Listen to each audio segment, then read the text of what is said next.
Good afternoon. On behalf of the Ontario Provincial Police, I would like to welcome the Honourable Doug Ford, Premier of Ontario, the Honourable Sylvia Jones, Solicitor General, His Worship Steve Clark, Mayor of Orillia, the Honourable Jill Dunlop, Member of Parliament for Simcoe North. Joining me today are members and representatives from the Ontario Provincial Police Association, President Mr. Rob Jameson, Commissioned Officers Association President Mary Shannon, and Civilian Association of Managers and Specialists President Ms. Amanda Weaver. To our special guests in attendance, welcome and thank you for being here for this incredibly important announcement as we address the well-being of our frontline officers, especially during these unprecedented and extremely challenging times. Before we begin, I would like to take this opportunity to recognize the traditional territory on which we gather today. I wish to acknowledge the diversity of the First Peoples of this area and to honor the stewardship of the Anishinaabe, especially Ojibwe, Chippewa people. We are grateful to have the opportunity to gather on the Williams Treaty area of the Anishinaabe peoples. The Ontario Provincial Police is committed to serving our province by protecting its citizens, upholding the law, and preserving public safety. This announcement is another step forward in our collective efforts to support our people, enabling the OPP to deliver our mission of safe communities and a secure Ontario. Together, we're making changes to sustain a healthy, inclusive, resilient, and high-performing OPP. Our members and our communities deserve nothing less. Thank you, merci, miigwech, and now, I would like to welcome the Premier of Ontario, the Honourable Doug Ford, to the podium. Premier?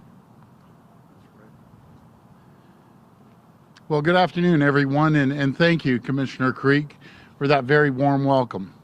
It's great to be in Orillia at OPP headquarters. I want to recognize my incredible colleagues who are here today. Solicitor General Sylvia Jones, and I just call her the General, fabulous person. Attorney General Doug Downey, Minister Dunlop, and MPP Kanjan. They've been working day in and day out for the people of Barrie, Orillia, and Simcoe County. I'd also like to thank Mayor Clark for joining us. He's a great mayor, by the way. He's incredible. There's a wonderful museum on site here showcasing the OPP's rich and vibrant history. You can view it virtually online, and the displays here are very, very impressive. Like the story of John Wright, the first black OPP officer who joined in 1960, having previously served his country in the Royal Canadian Air Force during World War II. John is one of the many men and women in uniform who pursued a higher calling to serve their community. You know, and everyone knows, I absolutely love our police officers. Look at those champions all along here. Absolutely incredible. I have to thank all of our police officers, including the OPP and the support staff, for being on the front lines during this pandemic to protect both public health and public safety. You're all, again, absolute champions. You make so many sacrifices to put your community first. And I know there are good days and there's bad days in the line of duty. Some days you get the crooks and the thugs and everyone walks away without a scratch. But other days you arrive and the situation can turn ugly. And we know many of our first responders struggle with post-traumatic stress disorder, or PTSD. I want our OPP staff to know we'll always, and I emphasize, we'll always have your backs. We'll always have all the police's backs throughout Ontario. That's why our government provided $2.6 million earlier this year to hire mental health workers to support our OPP personnel. We worked with the OPP and the OPPA to set up a new program to provide 24/7 assistance to active and retired OPP staff on their journey to mental wellness. I have to thank Commissioner Carrique and OPPA President Rob Jameson for working with us to deliver this new program. And I always have to thank them for their leadership, working to build trust and stronger ties within communities they serve. They've been working to remove barriers to hiring and promote diversity and inclusion through the Commissioners Inclusion Council. All recruits are receiving special training on working with our Indigenous communities, street checks, and mental wellness as part of their extensive training. And I know that the Commissioner recognizes that we all have more work to do in this important front. My friends, we're going to keep supporting our police so they can continue this important work. Now more than ever, we need to make sure the criminals out there face the justice they deserve. We need to protect our communities from the senseless violence. So today, I'm proud to announce here at OPP headquarters that we will be investing $25 million to hire 200 more OPP officers. That's 200 more boots on the ground. These new officers will be deployed to areas of greatest need across the province. They'll protect our communities, and we will keep looking out for our officers, just as they do, as they look out for us each and every day. Together, we will rebuild Ontario, a stronger, safer, more prosperous Ontario. Thank you, and God bless our police, and God bless the people of Ontario. Now I'll pass it to Solicitor General. Thank you. Thank you, Premier. Every day, Ontario's police officers put their lives on the line to protect us and our families. The COVID-19 emergency and recovery continue to be a reminder of how much we value our frontline workers and why we need to support their mental health and well-being in every way we can. The new hiring initiative we are announcing today is part of the continued steps our government is taking to improve the OPP's workplace culture and support OPP personnel as they go above and beyond to serve in our communities. This important recruitment of 200 additional officers responds to one of the key recommendations of the OPP Independent Review Panel, which is to safeguard the health and wellness needs of the OPP workforce by addressing shortages in the workplace. These new frontline officers will fill vacancies where the need is greatest, in regions that are short-staffed. This will provide much-needed support to our existing complement of officers and ensure public safety always comes first. This new initiative also builds on our recent investment of $2.6 million to hire new psychologists and other mental health workers to support OPP personnel. It is a comprehensive approach designed to build care for the men and women who protect our communities. As the Minister responsible for Ontario's emergency response, I can tell you how heartening it has been to see Ontarians come together to keep each other safe as our province gradually reopens and our economy restarts. Our police have been there at every step of the way, standing shoulder to shoulder with community members and always ready to offer a helping hand. I want to thank the OPP and all of Ontario's police services for the tremendous contributions you are making during these difficult times, each and every day, to protect and keep us safe. You are leaders in your community, and our government is determined to continue providing you with the supports, resources, and tools you need to serve and protect Ontarians. Thank you. I would now like to invite Mayor Steve Clark to the podium.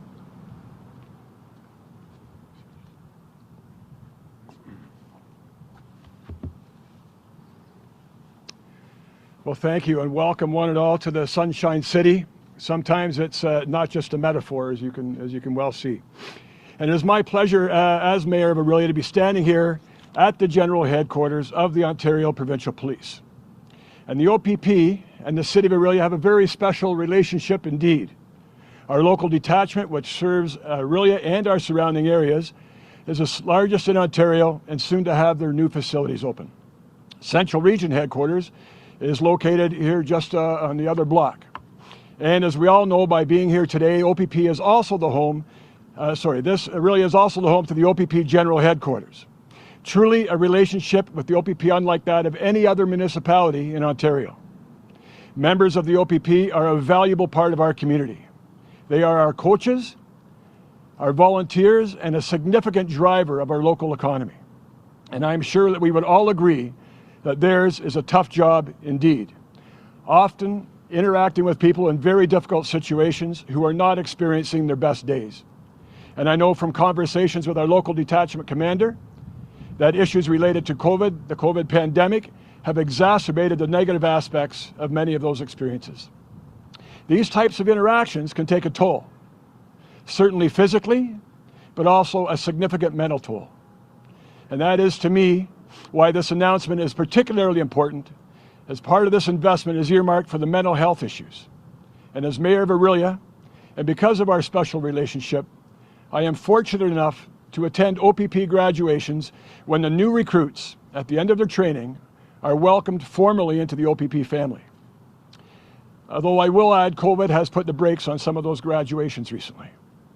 And I must say I've been impressed by how Commissioner Carrique has openly addressed mental health head-on at these graduation events. And now, to have that recognition by leadership turn into a tangible investment by Premier Ford and the province is quite commendable. It is vital that we keep our frontline officers physically and mentally well, and this investment should go a long way to doing just that. Thank you.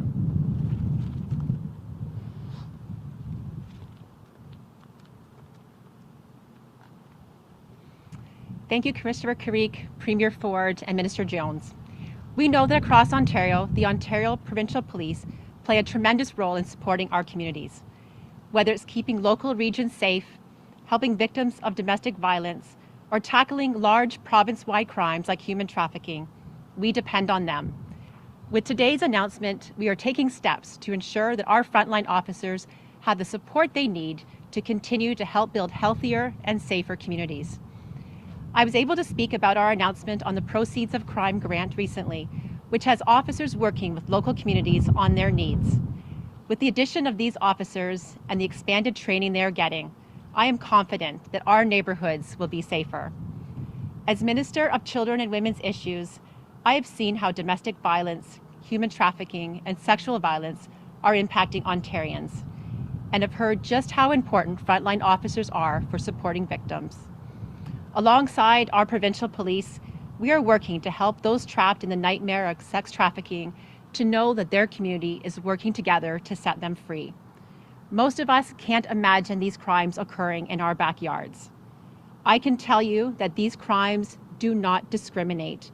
Your neighborhood is not immune. And we could not fight these crimes without the dedication, bravery, and compassion of our frontline officers. Supporting the safety of our communities and of those on the front lines is and will always be a top priority for this government.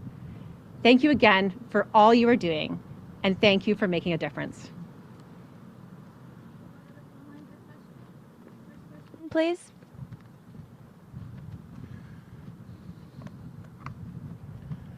First question, please. Your first question comes from Randy Rath with CHCH-TV. Please go ahead. How you doing, Randy? Yeah, hi, Premier. I actually have a question today for the OPP Commissioner. Absolutely. Commissioner, there's a situation in Caledonia where there have been blockades of roadways, the occupation of a housing development. The mayor and the council have released a statement calling on the OPP to enforce court orders that order demonstrators off the streets and to cease occupying the housing development. Why hasn't the OPP enforced those court orders?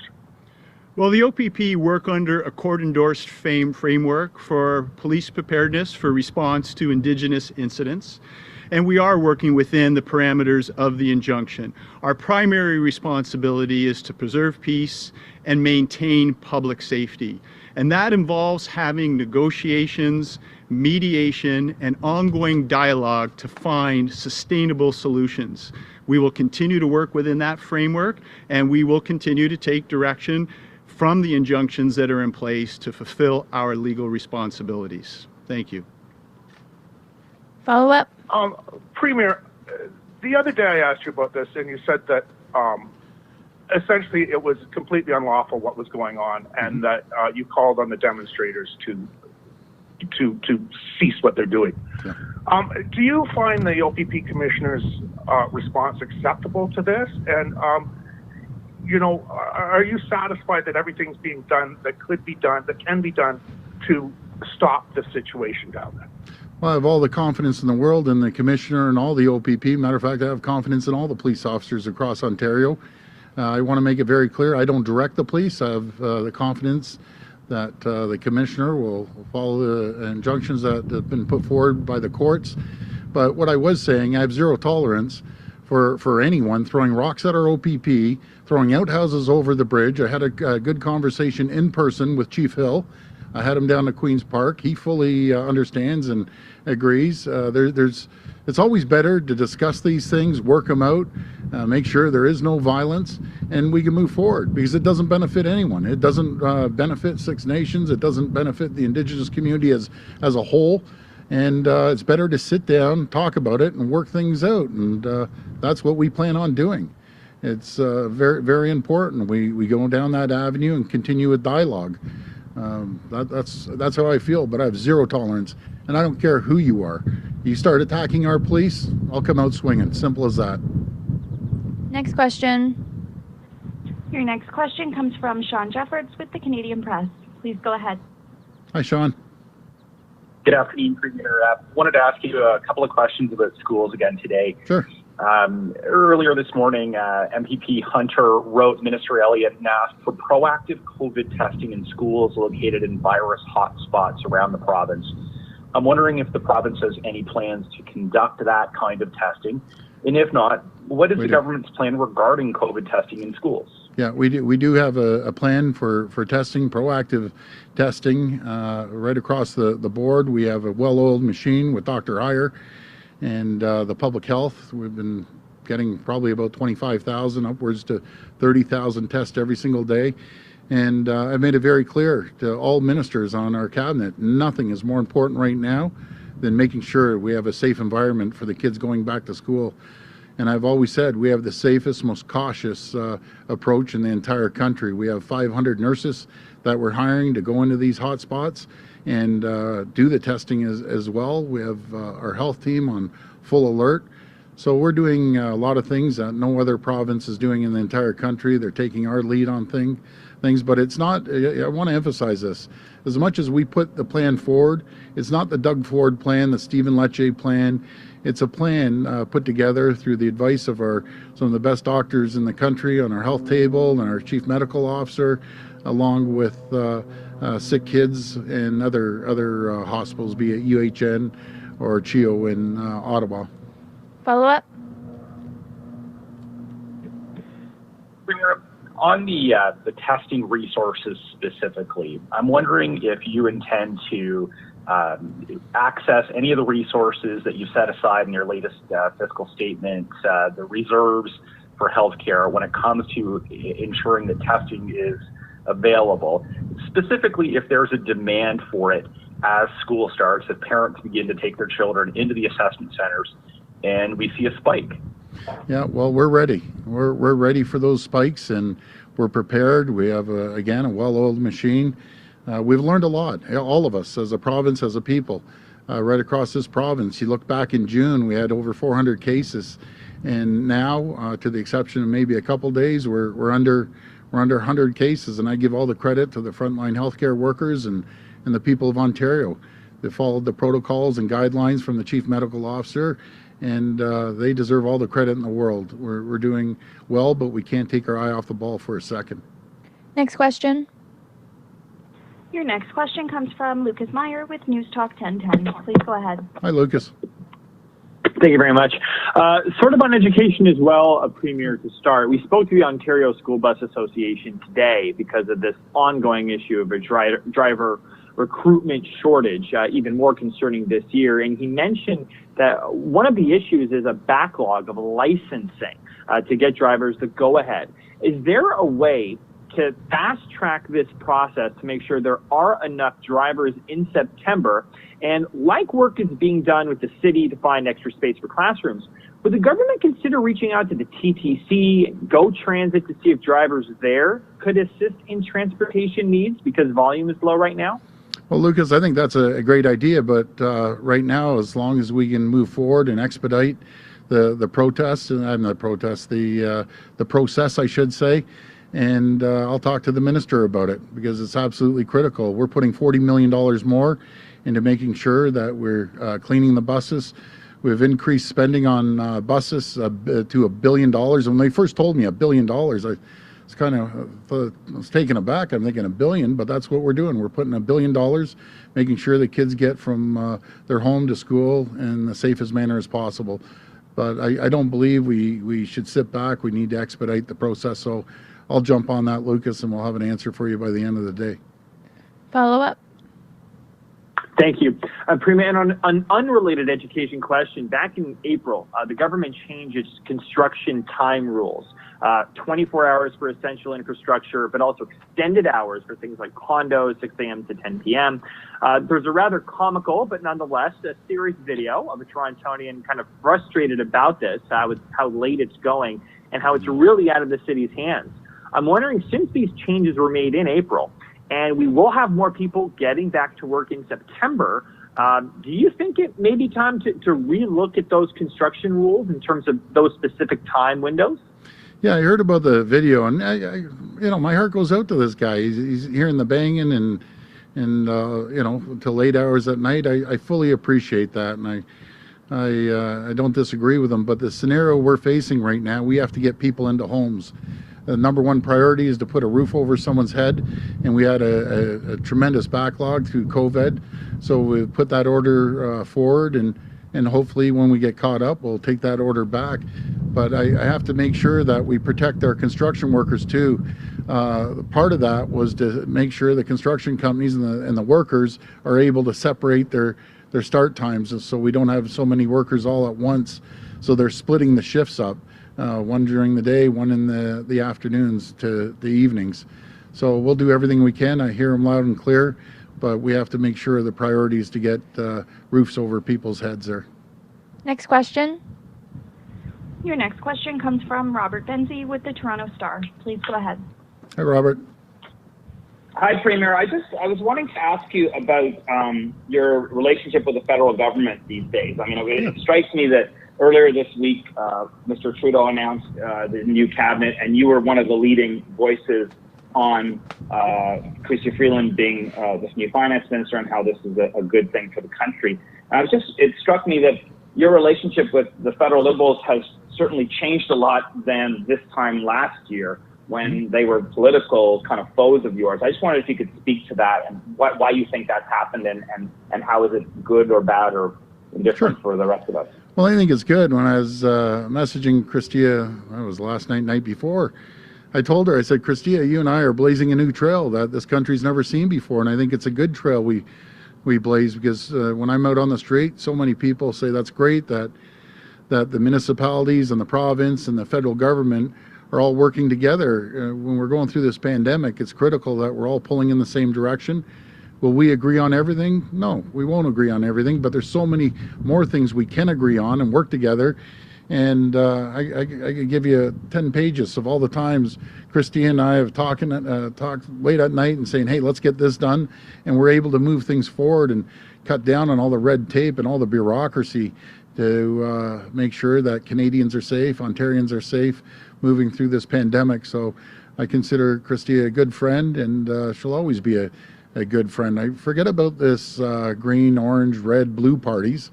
I've never believed in that. And I said yesterday, don't get me wrong, I'm proud to be the leader of the PC party, but I can assure you our family doesn't get elected by just PC people. We get elected by traditional Liberals, traditional NDPers, and I'm sure the odd greener there too. So I'm out there helping the people, and that's the way it should be. Put the political, all that political nonsense behind us. We get more things done a lot quicker. Follow up. On a subject related to this announcement, some teachers are on social media saying, why aren't you hiring more teachers? You're hiring 200 more police officers. We're in a pandemic. We certainly are going to probably need more teachers since there'll be fewer kids in classrooms. Why not hire more teachers, or is there a plan to hire more teachers as we look to the back to school plan next month? Well, Rob, every board is responsible to hire their teachers. We put money forward. Not only did we put $30 million forward And but first of all, let me go back. I don't like the idea of comparing apples and oranges. First of all, two separate groups. But in saying that, if they do want to compare it, we're giving teachers $30 million right off the hop to hire more teachers. And then on top of that, we have the reserves. Toronto alone has over $100 million of reserves to hire more teachers. That's 1,000 more teachers if they spend $60 million, or a little over 1,000. So the reserves are there for the rainy day fund. And no, I haven't seen a storm like this in quite some time in my lifetime. So let's use the reserves and hire more teachers. And you know, we all work together. We're going to get through this.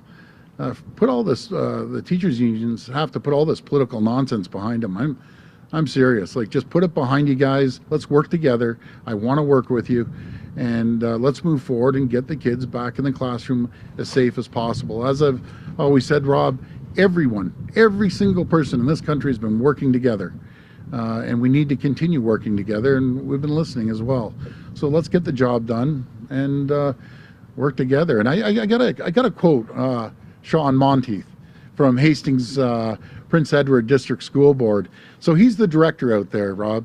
And what a positive message. I'm not going to read out his message, but you should go online and hear his message. You want to talk about leadership? And I encourage, because we have some great directors, but I need all the directors to take the same approach as Sean has. Is about, basically, in less words, is, folks, we understand the concern, and I understand the concern about the parents and the anxiety. But he has this one. They're ready to teach. They're ready to teach safely. They're ready to protect the kids and the teachers. So let's move forward and work together, and we'll get through this. And the thing is, go back to the beginning of the pandemic. Look at what the grocery store clerks that were dealing with hundreds of people at the peak of this pandemic. They were sitting there checking hundreds of people out. Look at the truck drivers. Look at our great police officers, firefighters, EMS. Like, everyone stepped up. Every single person in this country has stepped up for the call of duty, per se. And, you know, now I'm asking the teachers union. Now it's your turn. Step up. I love our teachers. I've said that over and over again. We have some of the greatest teachers in the country. The teachers union have to come to the table here and work with us. That's all I'm asking. Okay, last question. Your final question comes from Nathan Taylor with Orillia Matters. Please go ahead. Hi, Nathan. Hi, Premier. Welcome back to Orillia. Oh, beautiful here. I just had a question around the timing of today's announcement. Did the pandemic have anything to do with it, or was there something that prompted this funding announcement right now? Well, I'm going to pass it over to the Solicitor General, and she'll be able to answer that. Thank you. So there were many factors that drove this decision. Part of it was, frankly, the OPP internal review of staffing. Part of it was the feedback that we received from members of the service and retiring members. We needed to start to react and respond to some of the mental health concerns that we'd been hearing from the OPPA, as well as incoming Commissioner Carrique. And so today's announcement was the culmination of many of those decisions, and while the pandemic delayed the announcement somewhat, it certainly didn't delay the planning and the preparation for those 200 new officers. Thank you. Follow up? Yeah, can you give me an example of some of the areas, I guess this might be a question for the Solicitor General as well, I don't know, but some of the areas where you think these officers will be placed. I know you said some underserviced regions, but can you give me some specifics of some areas where they might be?